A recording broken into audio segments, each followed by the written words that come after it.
Welcome to the People's Voice podcast. Don't forget to subscribe to our YouTube channel at Animation Liberate for Organize to watch more of our videos to learn from the life of the common people, the challenges they face and how they manage to overcome them.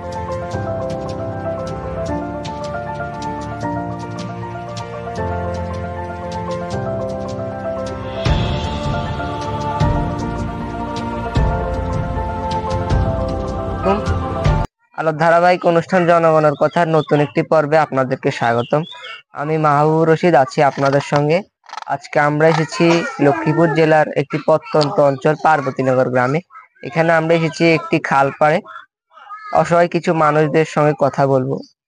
এসেছি আমরা আমাদের একটা complete প্রজেক্টের তথ্য সংগ্রহ করতে। আজকে এই বেড়ির মাথায় আমাদের আলোর পক্ষ থেকে একটি নলকূপের ব্যবস্থা করে দেওয়া হয়েছে। এখানে 15 থেকে 16টি পরিবারের জন্য একটি নলকূপের ব্যবস্থা করে দেওয়া হয়েছে। তো আগে কোনো নলকূপ ছিল না, আমরা বোনদের মুখ থেকেই শুনি কথা। যেহেতু বোনদেরকে নলকূপটির ব্যবস্থা করে দেওয়া হয়েছে, আমরা বোনদের মুখ থেকে শুনি। আসসালামু আলাইকুম। ওয়ালাইকুম সালাম ওয়া রাহমাতুল্লাহ। আসসালামু আলাইকুম। কেমন আছেন? ভালো আছি মোটামুটি কোন রকম, আলহামদুলিল্লাহ। আপনার নাম কি? আমার নাম গোলাপি বেগম। আচ্ছা, আপনারা তো এই যে আলোর পক্ষ থেকে নলকূপ বুঝে পেয়েছেন। আমরা পকেট থেকে কল বুঝে পাইছি। আমরা 16 জন ইনশাল্লাহ ব্যাপার করতে পারবো, পানি কাজি খাইতে পারবো। আপনাদের জন্য দোয়া করব, আমরা নামাজ পড়ে আমরা খুশি হয়েছি।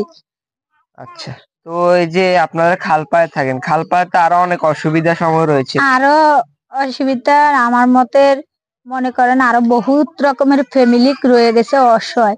এখন আমি কল দিয়ে পাইছি বুঝে খুশি হয়েছি আপনার কাছে, কিন্তু আল্লাহ খুশি, আমিও খুশি হয়েছি। এখন একটা বাথরুমের ব্যবস্থা মানে একটু করে দিলে ভালো হয়, বর মতের কোনো ব্যবস্থা নাই। আপনাদের এই খালপাড়ে টোটাল কতটা ফ্যামিলি আছে? আছে এক কান্দি 35 জন ফ্যামিলি আছে। 35টা ফ্যামিলি আছে। জি। আচ্ছা, তো এই যে নলকূপ আর আর কি কি সুবিধা হলো আপনাদের এই 35টা ফ্যামিলির জন্য আরো ভালো হবে, উন্নত জীবন ধারণ করতে পারবেন আপনারা যদি উন্নতি জীবন করে দিতে পারেন, কিংবা বাথরুম কিংবা একটা এই কল পাইছি, আরো যদি এটা করো কল টল দিয়ে যদি পাকা করে দেন উন্নতি, এতে খুশি সবাই, সব ফ্যামিলিকে। দর্শক, আমরা শুনেছি বোনদের মুখ থেকে, উনি বোন খুবই খুশি, ওনাদের একটা নলকূপের ব্যবস্থা করে দেওয়া হয়েছে। তো বোনের ভাষ্য মতে এখানে আরো 35টা ফ্যামিলি আছে, তো একটা নলকূপ ওনাদের জন্য কষ্টকর। ওনাদের ভাষ্য মতে যদি আরো কয়েকটা নলকূপ বাথরুমের ব্যবস্থা করে দেওয়া হয় তাহলে ওনারা আরো খুশি হবে, আরো উন্নত জীবন ধারণ করতে পারবে। তো আজকে এই ছিল পর্বে, আজকে এই পর্যন্তই। আবার দেখা হবে অন্য কোনো জায়গায়। আসসালামু আলাইকুম।